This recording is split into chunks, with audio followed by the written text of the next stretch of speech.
আসসালামু আলাইকুম সম্মানিত ভিউয়ার্স, স্ক্রিনে যে বিল্ডিংটি দেখতে পাচ্ছেন এটি দুইতলা একটা বিল্ডিং।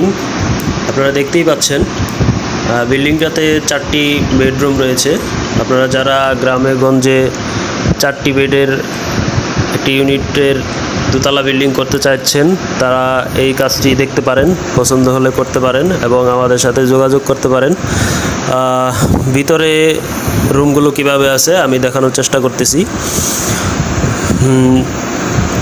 এখানে বিল্ডিংয়ের সামনে থেকে ঢুকলে দেখতে পাচ্ছেন বাম পাশে সিঁড়ি থেকে ঢুকলে একটা ডাইনিং স্পেস, 3 কোণায় 3টা বেড এবং সিঁড়ির পাশে একটা বেড। 2টি বেডের সাথে 2টি ব্যালকনি আছে এবং সিঁড়ির সামনে যেই বেডটা দেখতে পাচ্ছেন এটি একটি মাস্টার বেডের সাথে একটি টয়লেট, একটি বারান্দা। বেডগুলোর সাইজ